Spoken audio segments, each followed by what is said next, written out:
കേൾക്കാനാണ് വിളിക്കുന്നത്. അവര് കേൾക്കുന്ന ഇത് വേറൊരു രഹസ്യം കൂടിയുണ്ട്. നമ്മൾ പാടുന്ന സൗണ്ടല്ല അവര് കേൾക്കുന്നത്, വേറെ ആയിരിക്കും. ഇതൊരു ആത്മീയ രഹസ്യമാണ്. നമ്മുടെ കൃപ അതാണ്.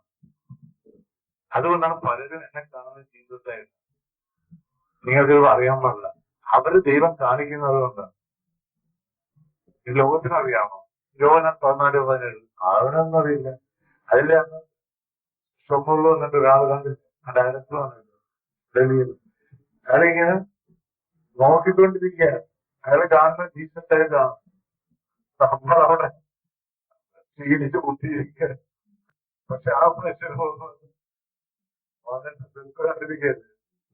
ഇങ്ങനെ തുറന്നോണ്ടേ ഇങ്ങനെ ഇങ്ങനെ വെറുതെ നോക്കിക്കൊണ്ടിങ്ങനെ ഇരിക്കുക, കണ്ണു പിടിക്കുക. പിന്നെ രാത്രി വന്നിട്ട് ഇത് തന്നെ ഇതിന് അയാളുടെ കണ്ണായിട്ട് നോക്കിയിരിക്കും. അയാൾ എന്നെ നോക്കിയിരിക്കും. അപ്പൊ ജീസസ് പറഞ്ഞോട് പറഞ്ഞു, ജീസസിനെ ഞാൻ കാണണം. അതാണ് എന്റെ ആത്മീയ രഹസ്യമാണ്. ഇതുകൊണ്ടാണ് പൈശാചിത്വമെല്ലാം നമ്മൾ കാണുന്നത് ജീസസ് ആയിട്ട്. എന്ത് ജീസസിനെ കാണുന്ന എങ്ങനെ കൃപയാണ്. കുറച്ചാവുന്നതാണ്. യോഹന്നാൻ 1:17 നിങ്ങളെ കാണുന്നത് എങ്ങനെയായിരിക്കും? പറ.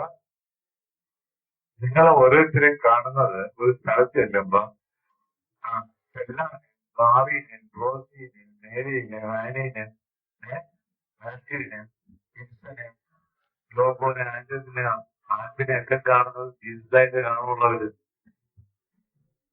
അവരുടെ കണ്ണുകൾ നോക്കുമ്പോ അവര് കാണുന്നത് മദർ മീഡിയ ആയിട്ടൊക്കെയാണ് നിങ്ങളെ കാണുള്ളൂ. ഇതുകൊണ്ടാണ് അവര് ജീസസിനെ കണ്ട പിന്നെ വീട് നോക്കാതെ അവര് മുട്ടുകളെല്ലാം മടക്കും. ഇരിപ്പ 2 സപ്പോർട്ട് പറഞ്ഞവരെ ഇനി കൃപ വന്നാലും ഇതെല്ലാം അറിയുമല്ലോ നിങ്ങൾ മടങ്ങി വരുമ്പോ. അതുകൊണ്ടാ മടങ്ങി വരുമ്പോ ഈശോ കൊടുത്തത് ലൂക്കാ 10:17 20 വേണം എന്താ കൊടുത്തത്. ഇതിലേക്ക് വരുമ്പോഴ് എനിക്ക് തോന്നുന്നു ഞാൻ ജീസസാണെന്നൊക്കെ ഓരോരുത്തർക്ക്, ഞാൻ മദർ മേരിയാണെന്നൊക്കെ എല്ലാവർക്കും ഓർത്തിരിക്കാൻ തോന്നിട്ടിരുന്നു പോയത്. അല്ല, അതിനാണ് പകരം വായിക്കുന്നത്. നിങ്ങൾക്ക് അറിയാം പത്താമത്തിലേക്ക് നിങ്ങൾ താഴെപ്പോ ഇതൊക്കെ നേരത്തെ പഠിപ്പിക്കാറുണ്ട് നിങ്ങളെ.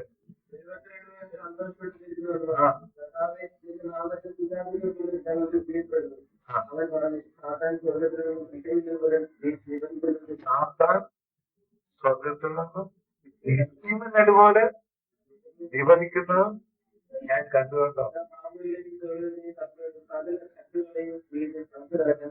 ആക്കളെ ശക്തിയെല്ലാം ചവിട്ടിനടക്കാതെ കർത്താവ് സംതൃപ്തമെന്നുണ്ട്. ഒന്നും നിങ്ങൾ ഉപദ്രവിക്കുകയില്ല കേട്ടോ. കേട്ടോ, അതിൽ സന്തോഷിക്കാൻ. പക്ഷേ ഇത് കർത്താവ് തന്നില്ലെങ്കിൽ, പറഞ്ഞില്ലെങ്കിൽ ഈ വചനം നിങ്ങളുടെ എല്ലാവരുടെയും ജീവിതത്തില് കേട്ടോ 2 വചനമാണ് നിങ്ങളുടെ ജീവിതത്തിൽ ഓർത്തിരിക്കേണ്ടത് എന്നും. അതായത് നിങ്ങൾ ഒരിക്കലും താഴെ പോവുകയാണ്. ഇത് ആരെല്ലാം തള്ളിക്കുവന്നു അവരെല്ലാം സ്പിരിറ്റുമായി പോയി. ഈ 2 വചനങ്ങൾ, ഒന്ന് ലൂക്കാ 10:17-20 മരണം വരെ നിങ്ങൾ വചനം ഓർത്തിരിക്കണം. പിന്നെ ഒന്ന് 1:10 5 തൊട്ട് 10 വേണം. പിന്നെ ഒന്ന് വെളിപാട് 2:2-10 വരെ. ഒന്ന് ഒരിക്കലും നിങ്ങൾ പരാജയപ്പെടുകയില്ല. മരണം വരെ നിങ്ങൾ കർത്താവിനെ കൊണ്ടുകൊണ്ടിരിക്കും. ആർക്കും നിങ്ങളെ തോൽപ്പിക്കാനും സാധിക്കാൻ. കേട്ടോ, ഈ 3 വചനം ഓർത്തിരുന്നാൽ മതി. എപ്പോഴും ഓർത്തിരിക്കണം. ഞാൻ ഉണ്ടെങ്കിലും ഇല്ലെങ്കിലും തന്നെ നിങ്ങൾ ഓർത്തു വരണം. കാരണം ഈ വചനത്തിൽ കൂടി ലോകം മുഴുവൻ നിങ്ങൾ കൊടുക്കാൻ സാധിക്കും. അതുകൊണ്ട് ഈശോ പറയുന്നത് അഹങ്കാരവും കഴിയില്ല. കൊടുത്തോണ്ടിരിക്കും നിങ്ങൾ. അല്ലെങ്കിൽ ഓരോ സ്ഥലത്ത് ഇങ്ങനെ കൊടുത്തുകൊണ്ടിരുന്ന കുറേ കഴിയുമ്പോ നമ്മുടെ പേരൊന്നും ഒരിടത്തും കാണുകയല്ലേ കേട്ടോ. മറ്റേ വലിയ വാക്പോസ്റ്റൊക്കെ ഇതൊക്കെ കാണാം. അതൊന്നും കൃപയിലുള്ളതല്ല. നിങ്ങൾ അറിയാൻ വേണ്ടി ഞാൻ പറയുന്നത്. വലിയ ബാനറും മാസ്കും ഇതും. അതുകൊണ്ട് വലിയ റിട്ടയർമെന്റ്, നമുക്ക് റിട്ടയർമെന്റ് ഉണ്ടോ? ഉണ്ടോ? നിങ്ങൾ കൃപയിലാണ്. കൃപയ്ക്ക് റിട്ടയർമെന്റ് ഉണ്ട്. മരിക്കുമ്പോഴെന്താ പറയാൻ പോണത് നിങ്ങൾ? 59 എന്റെ ആത്മാവിന് ഞാൻ ദൈവത്തിനോട്ട് ഈ അവസ്ഥയാണ് നമ്മളുള്ളത്. ഉണ്ടോ? മറ്റങ്ങനെയല്ല, മറ്റത് വേറെ വിധത്തിലാണ്. അതുകൊണ്ടാണ് ആ മത്തായി 12 ആ 17 തൊട്ട് 23 വനം വായിച്ചു. മറ്റതെല്ലാം നടന്നോളും. നിങ്ങൾ ഒരു സ്ഥലത്തില്ലെന്നോ കേട്ടോ. ചിലപ്പോ ഞങ്ങള് ജയിലിൽ കിടക്കേണ്ടി വരും. എന്നാലും കർത്താവിന്റെ പ്രവർത്തനം നടന്നോളും. ചിലപ്പോൾ തീവണ്ടി തന്നെ ആയിരിക്കും 3-4 ദിവസം. അവിടെ വെച്ച് കർത്താവ് ഭയങ്കര ഇഷ്ടമാണ്. ചിലപ്പോ വേറെ നാട്ടിലായിരിക്കും. പിന്നെ പുതിയ ഭാഷയുള്ളവരായിരിക്കും. ഇപ്പൊ ഉഗണ്ടായി പോകാനായിട്ട് ആരെങ്കിലും തയ്യാറുണ്ടായിരുന്നു? ഒന്നെങ്കിൽ നേരത്തെ ട്രെയിൻ ചെയ്തു, മാസത്തിൽ അവിടേക്ക് പോയി പ്രാർത്ഥിച്ചു. എന്നുവെച്ചാൽ അവിടെ ചെന്നാല് ചൈത്താനൊക്കെ ചെറുതായിരിക്കുക, വലിയ സാധനങ്ങളായിരിക്കും, മോട്ടാലിറ്റികളായിരിക്കും. അതിനെയൊക്കെ തകർക്കണമെങ്കിൽ കുറച്ച് കരുത്ത് വേണം കേട്ടോ. അതുകൊണ്ടാണ് നമ്മൾ ഇപ്പോഴേ ട്രെയിനിങ് വേണമെന്ന് പറയുന്നത്. ഓരോ സ്ഥലത്ത് എത്തുന്നത് അതായത് നമ്മൾ തോറ്റിട്ട് പോരാനാണ്, രക്ഷപ്പെടുന്നതിന്റെ തകർക്കാനാണ്. വൺ ജോബ് ക്രിയേറ്റർ കൂടി നമ്മൾ അതിനാണ് ഉപയോഗിക്കുന്നത്. അതിനാണ് ലോകം മുഴുവൻ കണ്ടോ. നമ്മൾ വിചാരിക്കാത്തതിന് 2 ഷാജിയുടെ മരണശേഷം ആ ബ്രദറാണ് നമുക്ക് വേണ്ടി മധ്യസ്ഥം ചെയ്യുന്നത്. ക്ലോസ് 2:5 ഞാൻ ഓർക്കുകയാണ്. ഞാൻ ബ്രദർ ഷാജിയോട് പറഞ്ഞു, ഇപ്പോഴാണ് എല്ലാം ദൈവം വെളിപ്പെടുത്തി തരുന്നത്. മരിക്കുന്ന മുമ്പ് ബ്രദർ ഷാജി മെഡ്രാസിന്റെ ആ റിട്രീറ്റിൽ വന്ന് ചാർജ് എടുക്കണമെന്ന് പറഞ്ഞു. അപ്പൊ എന്നോട് പറഞ്ഞു, അയ്യോ ബ്രദർ അത് മാത്രം എന്നോട് പറയില്ലേ. അപ്പൊ ഞാൻ എന്താണ് അപ്പൊ ഞാൻ പറഞ്ഞ അതൊരു അനുസരണം അല്ലായിരുന്നു. അനുസരണകേടല്ല, ദൈവത്തിന് മുൻകൂട്ടി പദ്ധതിയാണ്. ഞാൻ അതിനുവേണ്ടി മാത്രമുള്ളതെന്ന് എന്നോട് പറയാ.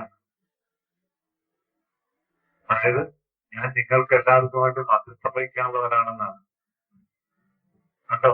എന്റെ അർത്ഥം അതായിരുന്നു. അതുകൊണ്ടാണ് ആ മരിക്കുമ്പോ കൊളോസ് 2:5 കയ്യിൽ കിടന്നതും ആക്ട് 20 25 തൊട്ട് 35 രൂപ കയ്യിൽ കിടന്നതും രക്തം പുരണ്ട് കിടന്നിരുന്നതും 2 കൊരിന്ത്യർ 2:17 കിടന്നിരുന്നതും 2 തെസ്സലോനിക്കർ 4 വാക്യം കിടന്നിരുന്നതും നമുക്ക് വലിയ മുന്നറിയിപ്പ് തന്നു. ആ ബ്രദർ മരിച്ചു കഴിഞ്ഞപ്പോഴത്തേക്കും എല്ലാം നഷ്ടപ്പെട്ടെന്ന് ഞാൻ വിചാരിച്ചില്ലേ. ഇത് ഞാൻ എന്റെ കൂടെ കൊണ്ടു നടന്ന് ഇത്രയും ലോകം കാണാത്തൊരു അനുഭവം എനിക്ക് ചെയ്തത്. ആ ബ്രദർ കൂടിയാണ് ഞാൻ ആശ്ചര്യത്തിക്കുന്നത്. മരണശേഷമുള്ള കാര്യങ്ങളെല്ലാം അറിഞ്ഞത്. നമുക്കൊക്കെ ആത്മാവുണ്ടെന്നും ഈ ആത്മാവ് എങ്ങനെയാണെന്നും അതെങ്ങനെ പോണമെന്നും കണ്ടോ. ആത്മാവിന്റെ വീഴ്ചകളായ സ്വർഗം എങ്ങനെയാണ്, നരകം എങ്ങനെയാണെന്നും വിചാരിക്കുന്ന രൂപത്തിൽ കണ്ടോ.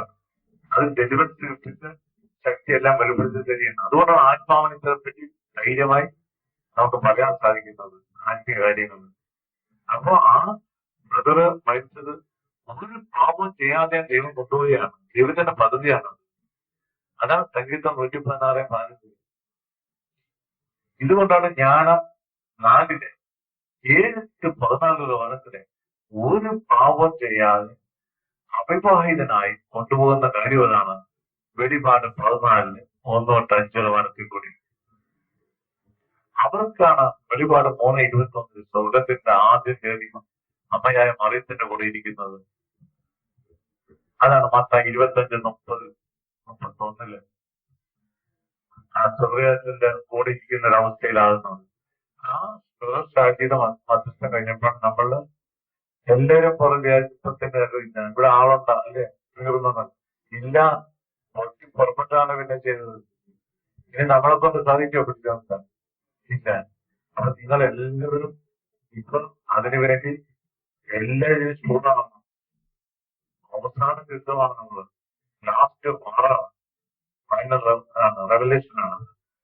അതിനാണ് പൗലോസിനെയും പത്രോസിനെയൊക്കെ കൃപ തന്നിരിക്കുന്നത്. അതുകൊണ്ടാണ് നമ്മളോട് എതിർപ്പ് വരുന്നത്. കാരണം അഡ്ജസ്റ്റ്മെന്റ് ചെയ്യാൻ പറ്റുമോ? ഒന്നും സാധിക്കില്ലെന്നോ. നമ്മൾ കൃപ ചെയ്യുക കണ്ടോ. അതുകൊണ്ടാണ് കൃപ നഷ്ടപ്പെടുത്തി കളയിലെന്ന് റോമ 6:1 അപ്പൊ നിങ്ങൾ എല്ലാവരും കൂടുതലും വഴക്കിലും കേട്ടോ തമ്മിൽ ഷെയർ ചെയ്യണം. ഷെയറിംഗ് എന്ന് പറയുന്നത് അങ്ങോട്ടും ഇങ്ങോട്ടും ശക്തിപ്പെടുന്നതാണ്. വചനങ്ങൾ വെച്ച് പലരും കൊണ്ട് നമ്മുടെ എൽഡർ സിസ്റ്റേഴ്സ് ഇല്ലേ, അവരോട് എല്ലാം നിങ്ങൾ ഒന്ന് ഷെയർ ചെയ്യണം. വെറുതെ ഇരിക്കരുത്. ഫോൺ ചെയ്യെങ്കിലും ഒരു പറഞ്ഞിട്ട് വേണം അങ്ങോട്ടും ഇങ്ങോട്ടും ഷെയർ ചെയ്യാനായിട്ട് കേട്ടോ. എല്ലാവരും ഷെയർ ചെയ്യാനായിട്ട്. എപ്പോഴും ഇതല്ലാതെ വേറെ കാര്യങ്ങൾ ഇപ്പൊ ഏതാ പൗലോസ് പറഞ്ഞ 1 കൊരിന്ത്യർ 2:2. ഞാൻ ആഗ്രഹിക്കുന്നത് നിങ്ങളും എന്നെപ്പോലെ തന്നെ വരണം, എന്റെ അതേ വഴി തന്നെ അതിനെ കൂടുതൽ അപ്പുറത്ത് വരണമെന്ന് എന്റെ ആഗ്രഹം. 1 കൊരിന്ത്യർ 11 വാക്യത്തിൽ അത് നിങ്ങളെ ലോകത്തിന്റെ ശബ്ദചൗർവാക്കിലെയും മാറ്റിക്കൊള്ളു. അറിയണ്ട 1 കൊരിന്ത്യർ 4:13-14. പക്ഷെ നിങ്ങളൊക്കെ പരിമളമായി മാറും ഈശോയുടെ. 2 കൊരിന്ത്യർ 2:14. ആക്ട് 11:57 നിങ്ങൾ ഓരോരുത്തർ ദീപസ്തംഭങ്ങളായിരിക്കും.